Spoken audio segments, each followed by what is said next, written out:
بسم اللہ الرحمن الرحیم۔ کافی عرصے کے بعد آج آپ سے پھر بات کرنے کا موقع مل رہا ہے۔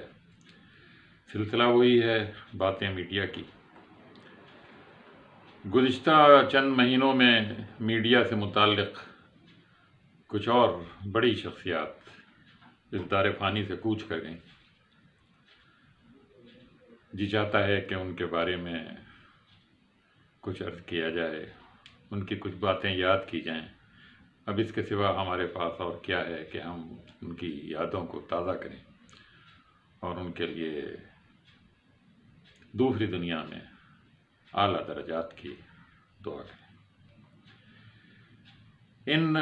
چند مہینوں میں جن بڑی شخصیات، جن بڑے صحافیوں، براڈ کاسٹرز نے اس دنیا سے دوسری دنیا کی طرف سفر کیا، ان میں ہمارے بہت ہی پرانے دوست اور مشہور صحافی لاہور کے محمد رفیق ڈوگر، بہت بڑے صحافی اور ایڈیٹر جناب فرحات زیدی، ریڈیو پاکستان کے ایک سابق کنٹرولر یاور مہدی، اور سرکاری خبر ایجنسی APP کے بیورو چیف اور ایک سینئر ساتھی مسعود ستار کا ذکر آج ہم کرنا چاہیں گے۔ بات کا آغاز رفیق ڈوگر صاحب سے کرتے ہیں۔ رفیق ڈوگر صاحب وہ صحافی اور وہ لکھاری تھے جن کو شاید نامعلوم کن وجوہ سے ملک کے صحافتی حلقوں میں اتنا جانا نہیں چاہتا، کم از کم کراچی کی حد تک، شاید پنجاب میں ان کو کافی لوگ جانتے ہوں، لیکن المیہ یہ ہے کہ کراچی جیسے بڑے شہر کے صحافی بھی اور دیگر حضرات بھی ان سے کم واقف ہیں۔ محمد رفیق ڈوگر ایک ادارہ تھے، وہ ایک صرف صحافی نہیں تھے، وہ کالم نگار تھے، وہ رپورٹر تھے، وہ ایڈیٹر تھے، انہوں نے اب ناول بھی لکھی، انہوں نے سفر نامے بھی لکھے اور متعدد کتابیں، شاید ان کی تعداد اگر مجھے صحیح یاد ہے تو 20 سے زیادہ ہے، اور یہ سب کتابیں ایسی ہیں جو 300-400 صفحات سے زیادہ ضخیم۔ ایسے شخص کی ریکگنیشن نہ ہونا یہ ہمارے ایک پڑھے لکھے معاشرے اور پڑھے لکھے افراد کے لیے بھی ایک المیہ ہے۔ رفیق ڈوگر صاحب سے ہماری واقفیت سن 1970 میں اس وقت ہوئی جب لاہور سے اور اس کے بعد ملتان سے روزنامہ جسارت کا آغاز کیا جا رہا تھا، اور سمندری ضلع فیصل آباد سے آئی ہوئی یہ شخصیت اس وقت ایک منفرد شخصیت کے طور پر سارے ساتھیوں کے سامنے آئی تھی۔ بعد میں پھر وہ نوائے وقت سے وابستہ ہو گئے، اخبار جہاں میں انہوں نے بہت طویل عرصے تک سیاسی تجزیے لکھے۔ نوائے وقت میں دید شنید کے نام سے ان کا کالم بہت عرصے تک چھپتا رہا۔ پھر انہوں نے اپنا ایک پبلیکیشن ہاؤس قائم کیا اور اس سے بھی پھر متعدد کتابیں انہوں نے شائع کی۔ رفیق ڈوگر صاحب کی عمر 84 برس تھی، لیکن اس 84 برس میں انہوں نے جو کام کیے وہ کسی عام آدمی کے بس کے کام۔ رسول کریم صلی اللہ علیہ وسلم کی سیرت کے بارے میں 4 ضخیم جلدوں پر الامین کے نام سے ایک کتاب ان کا کارنامہ ہے۔ یہ الامین ایسی ہی 4 جلدوں میں یہ چھپی، یہ پہلی جلد، اور اس کتاب کے لکھنے کا اور اس کے شائع ہونے کا جو سبب انہوں نے بتایا ہے وہ بھی بڑا دلچسپ ہے، اور وہ یہ ہے کہ 1991 میں ڈاکٹروں نے تشخیص کیا کہ ان کی ٹانگ میں کینسر ہے، اور اگر انہوں نے جلد ہی اپنی ٹانگ کو گھٹنے کے اوپر کٹوانے کا فیصلہ نہیں کیا تو پھر ان کو زندگی کے زیادہ 2-2.5 سال مل سکیں گے، اور کٹوانے کی صورت میں بھی 8-10 سال انہیں مل سکیں۔ ڈوگر صاحب نے اپنی اسی کتاب الامین کے شروع میں لکھا ہے کہ وہ یہ سوچتے رہے کہ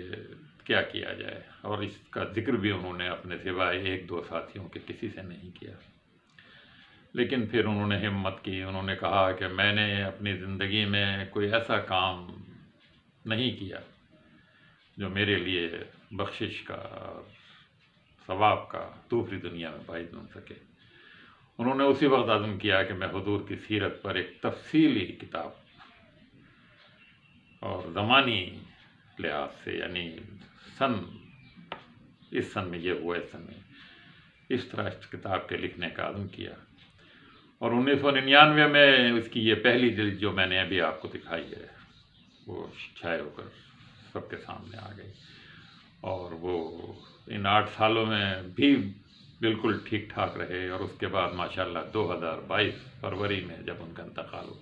جب تک کہ وہ اس کینسر کی تھریٹ اور اس خطرے کے باوجود وہ ماشاءاللہ اتنے برس حیات رہے۔ رفیق ڈوگر صاحب نے جو کتابیں لکھی ہیں، الامین اس میں شاہکار کتاب ہے، لیکن وہ صرف اسی پر رک نہیں گئے۔ اس کے بعد انہوں نے نور القرآن کے نام سے قرآن شریف کا ترجمہ، اور پھر ایک چھوٹی سی اس کے ساتھ تفسیر جسے آپ تشریح کہہ لیں، وہ بھی شائع کی۔ انہوں نے یہ 6 جلدوں پر مشتمل ان کا یہ ترجمہ ہے اور تشریح ہے۔ کسی صحافی نے ایسا کام بہت کم کیا ہوگا۔ ان کی جو معرکۃ الآراء کتابیں شائع ہوئی ہیں، ان میں اصلی ضیاء الحق، پاکستانی فوج اور سیاست، 40 چہرے، بہت سارے خاکے انہوں نے متعدد سیاستدانوں کے لکھے، وہ مولانا مودودی، یادیں اور ملاقاتیں، یہ ان کی مشہور کتابیں شائع ہوئیں۔ انہوں نے ایک ناول مغلانی بیگم کے نام سے بھی لکھا، یعنی آپ ان کا دائرہ دیکھیں کہ وہ صرف صحافی نہیں تھے، وہ ایک ادیب بھی تھے، وہ ایک افسانہ نگار بھی تھے۔ سفر نامے انہوں نے 4-5 لکھے ہیں، جن ملکوں کا انہوں نے سفر کیا ہے، 4-5 سفر نامے بھی انہوں نے اپنی زندگی میں۔ انہوں نے اپنی زندگی کا، صحافتی زندگی کا آغاز رپورٹنگ سے کیا تھا، اور حمود الرحمن کمیشن کی جو رپورٹ تھی بھارت میں بعد میں شائع ہوئی۔ انہوں نے نوائے وقت میں بطور رپورٹر یہ کمیشن کی رپورٹ شائع کی تھی، اور بہت احتیاط سے شائع کی تھی۔ ان کے سورسز نیوز کے بہت زبردست تھے، بیوروکریسی میں اور فوج میں اور ہر جگہ ان کے ایسے تعلقات تھے، لیکن لوگ ان پر اعتبار کرتے تھے اور انہیں باتیں بتایا کرتے تھے، مگر اس کی ایک بڑی وجہ یہ تھی کہ وہ انتہائی ایماندار، کسی سے کچھ لینا دینا پوری زندگی، اور وہ لوگ یہ بات جانتے تھے کہ یہ ایسا آدمی ہے کہ جو اپنی ذاتی مقاصد خود غرضی کے لیے کچھ نہیں کر رہا، یہ صرف ملک و قوم کی بھلائی کے لیے کچھ کرنا چاہتا ہے۔ وہ لوگ اس پر اعتماد کرتے تھے، اس پر اعتبار کرتے تھے۔ ان جیسا شخص جس کے تعلقات اتنے زیادہ ہوں بیوروکریسی میں، حمود الرحمن کمیشن کی رپورٹ لانا کوئی آسان کام نہیں تھا۔ یہ ضیاء الحق کا زمانہ تھا، اور انہوں نے پھر سن 1984 میں شاید یہ رپورٹ مختلف دباؤ سہتے ہوئے شائع کی۔ ان کے کالم نوائے وقت میں ایک طویل عرصے تک شائع ہوتے رہے۔ اخبار جہاں میں سیاسی تجزیے کے نام سے ان کے کالم بہت مقبول تھے، اور بہت عرصے تک وہ چھپتے رہے۔ رفیق ڈوگر صاحب ایک سادے سے آدمی تھے۔ ہم نے ان کو جب دیکھا تھا اس وقت بھی وہ فارغ اوقات میں دھوتی پہن کر چارپائی پر بیٹھ کر لکھنا پڑھنا شروع کر دیا کرتے تھے، اور یہی حال شاید تعداد میں مرگ ان کا رہا۔ بہت کھل کر بات کیا کرتے تھے۔ اب چونکہ کسی سے کچھ لینا دینا نہیں تھا، تو اس لیے انہیں کسی کا ڈر بھی نہیں تھا، نڈر تھے، بے باک تھے، مگر بہت شائستگی کے ساتھ، آج کل کے صحافیوں کی طرح کسی کے پیچھے نہیں پڑ جایا کرتے تھے، اور ایسا نہیں کرتے تھے کہ وہ آدمی جواب دینا نہیں چاہ رہا اور زبردستی اس کے پیچھے مائک لیے بھاگ رہے ہیں۔ یہ چیز جو اب رائج ہوئی ہے پچھلے زمانے میں بالکل نہیں تھی۔ کہتے ہیں کہ ان کی ایک ڈائری تھی اور وہ ڈائری میں ہمیشہ بہت اہم واقعات لکھ دیا کرتے تھے، لیکن اس ڈائری کی ساری چیزیں انہوں نے کبھی شائع نہیں کی، چونکہ ان کے لیے منع کر دیا گیا تھا۔ ٹھیک ہے، ان کی زندگی میں وہ چیزیں نہیں انہوں نے شائع کی، لیکن اب ان کی اولاد،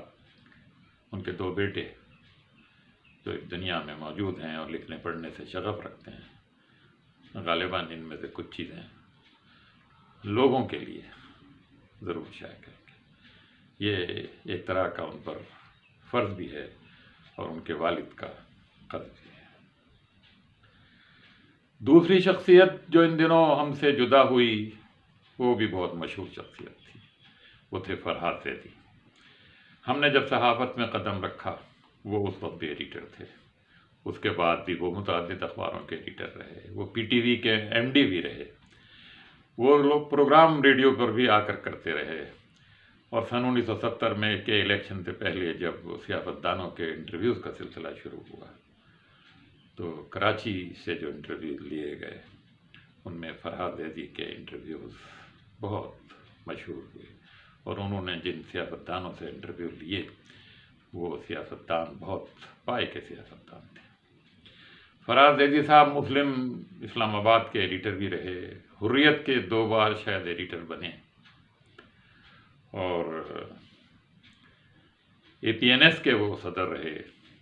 آرٹس کونسل میں وہ بہت فعال رہے، اور انہوں نے سن 1978 میں آزادی صحافت کی وجہ سے، اس کے نعرے کو بلند کرنے کی وجہ سے کچھ دن جیل میں بھی گزارے۔ فرحات زیدی صاحب نے اپنی زندگی میں 51 برس کی بہاریں دیکھی، اور ان تمام برسوں میں وہ نہایت مصروف رہے، سوائے چند آخری برسوں کے جب بیماری نے ان کو بہت بری طرح جکڑ لیا۔ ہمارے ایک اور ساتھی جو یاور مہدی کے نام سے جانے جاتے ہیں، بلکہ زیادہ یاور بھائی کے نام سے جائے، چونکہ ان کا رویہ ریڈیو پاکستان میں ہمیشہ سب کے ساتھ برادرانہ ہی رہا۔ ان کی مشہوری کا ایک بڑا سبب طلباء کے پروگرام تھے، بزم طلباء کے نام سے، یونیورسٹی میگزین کے نام سے انہوں نے بے شمار پروگرام طلباء کے حوالے سے کیے اور برسوں کیے، اور ان طلباء کے بارے میں یہ کہا جا سکتا ہے کہ وہ سب نہ صرف براڈ کاسٹر بنے بلکہ بہت اچھے ادیب، بہت اچھے ایڈمنسٹریٹر، بہت اچھے ڈاکٹر، بہت اچھے انجینئر۔ یہ کمال یاور مہدی کا تھا کہ انہوں نے ان لوگوں کی تربیت کی، انہیں ریڈیو کے پروگراموں میں، چونکہ ریڈیو اس وقت واحد ذریعہ تھا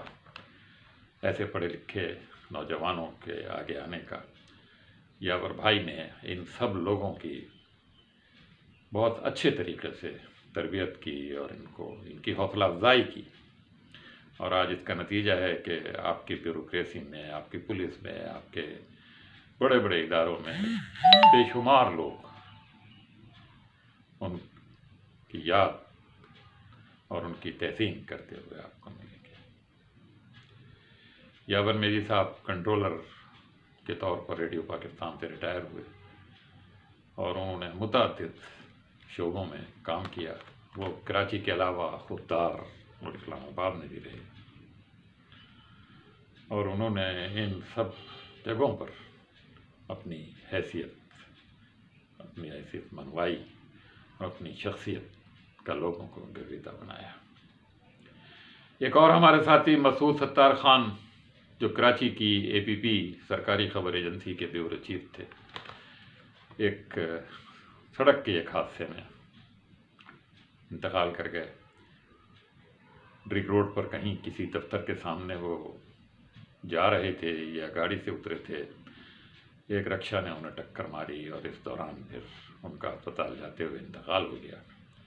مسعود ستار خان بھی بہت اچھے رپورٹر تھے، بہت اچھے ڈیسک ایڈیٹر تھے۔ اے پی پی کے لیے انہوں نے ایک طویل عرصے تک خدمات انجام دیں،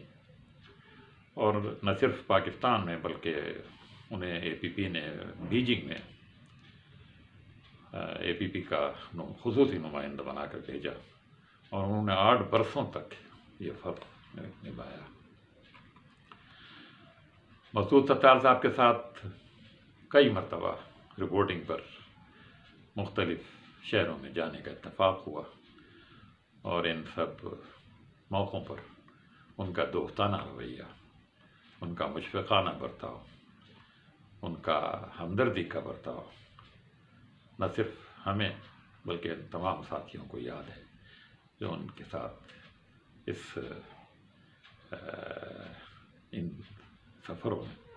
ان کے ساتھ رہے۔ 68 سال ان کی عمر تھی، اور ابھی ماشاءاللہ ہٹے کٹے تھے، ٹھیک ٹھاک تھے، لیکن قدرت نے جو کچھ لکھا ہوتا ہے وہ ہو کر رہتا ہے۔ اللہ تعالیٰ ان کے درجات بلند کرے، اور ان کو ان کی کوتاہیوں سے درگزر کرے،